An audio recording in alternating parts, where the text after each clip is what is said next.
On second thought, we do have something to celebrate. DC Studios is diving into a new project featuring two iconic Batman villains, Bane and Deathstroke. The movie is still in the early stages, with Matthew Orton on board to write the script and James Gunn and Peter Safran producing. No director has been announced yet, and the studio isn't sharing many details at the moment. While we don't know exactly how the story will unfold, it's confirmed that both Bane and Deathstroke will be part of the movie, though it's unclear if they'll be the main focus. Bane, especially after Tom Hardy's portrayal in The Dark Knight Rises, has become a fan favorite, while Deathstroke has been getting more attention since his cameo in the Justice League post-credits scene. Since it's all been rumored that Keanu Reeves will play the role of Deathstroke, it looks like it might just be a matter of time before Keanu Reeves takes on another big comic role. After starring in John Wick Chapter 4, Reeves is reportedly set to reprise his role as John Constantine in a planned sequel.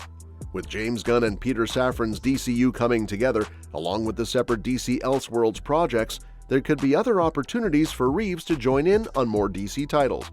But fans are even hoping to see him play the villain Deathstroke in a sequel to the Batman or in the main DCU. It's easy to see why Keanu Reeves would be a great fit for Deathstroke. Deathstroke doesn't have superpowers, but is one of the most skilled and deadly assassins in the world. That definitely sounds like John Wick from John Wick, especially if he were up against Batman and other DC superheroes. Deathstroke has been portrayed in live action before.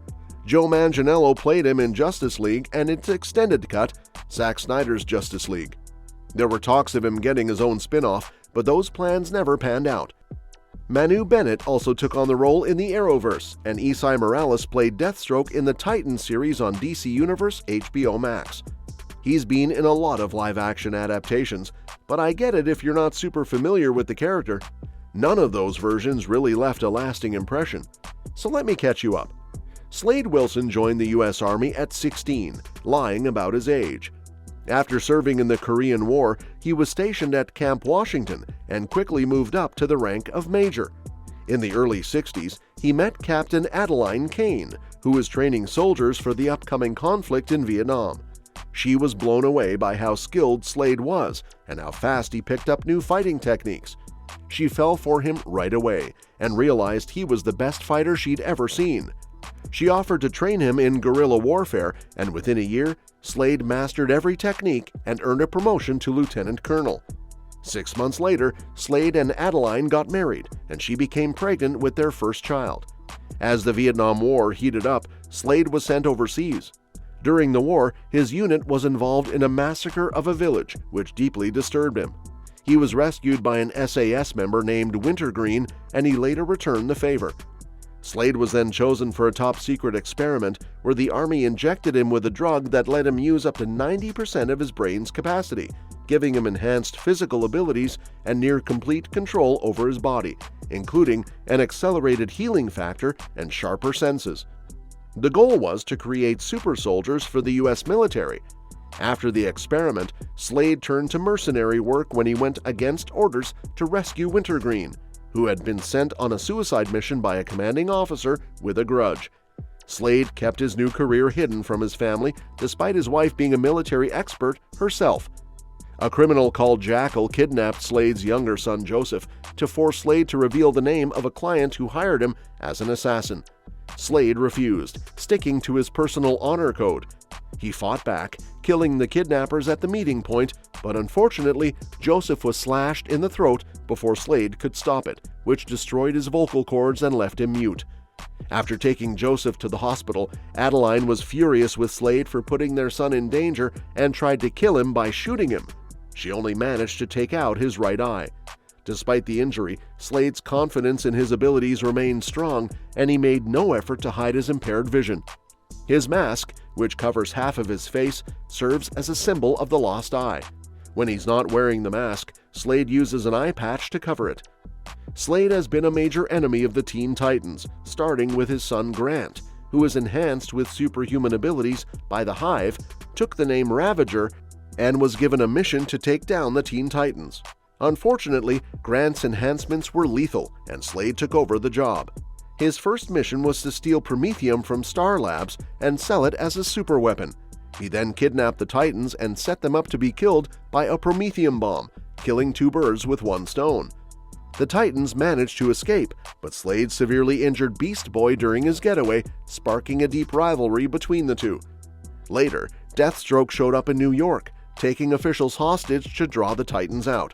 Tara, a new ally of the team, and Beast Boy were the only ones available to respond.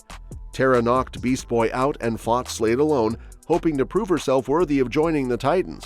Slade escaped when the rest of the team arrived, but Tara's actions earned her a spot on the team. However, it was soon revealed that Tara and Deathstroke had secretly plotted the whole fight to infiltrate the Titans.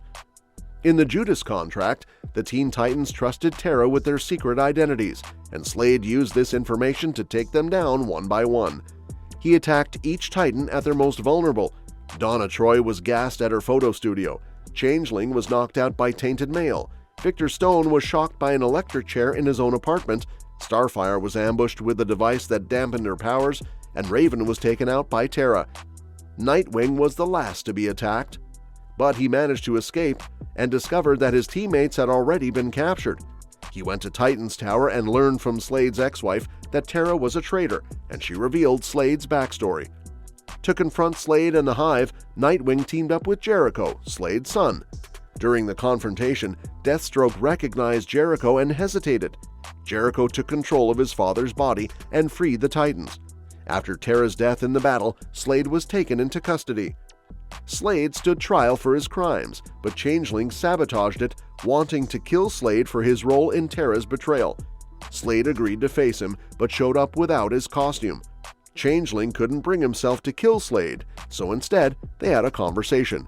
Slade shared his history with Tara, and Changeling realized Slade wasn't to blame for Tara's actions. The two men parted on peaceful terms, with Slade returning to Africa with Wintergreen. I'd love to see some of this in a movie, especially Deathstroke's powers and abilities. Slade Wilson was injected with an experimental super soldier serum that boosted his physical and mental abilities to superhuman levels, making him stronger, faster, more agile, and more durable. He also has a healing factor that lets him recover from injuries quickly. Even though he says he can only heal non-fatal wounds, he's shown the ability to heal from serious injuries like impalement and even bullet wounds to the brain. This regenerative ability has slowed his aging and made him more resistant to toxins.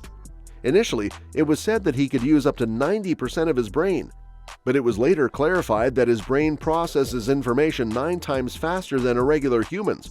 On top of that, Deathstroke has an eidetic memory and is considered a tactical genius with a strategic mind on par with Batman. Before gaining his superpowers, Deathstroke was already an expert in hand-to-hand combat, martial arts, sword fighting, and marksmanship, all thanks to his elite military training. His weapons of choice include various swords, guns, knives, and ballistic staff that can shoot energy bolts from both ends. Well, that's all for today. What do you think about Keanu Reeves potentially playing Deathstroke? Do you think he'd be a good fit for the role, or do you have someone else in mind? Drop your thoughts in the comments below. And don't forget to subscribe so you don't miss any updates on this project and other exciting movies and series coming your way. We'll catch you next time.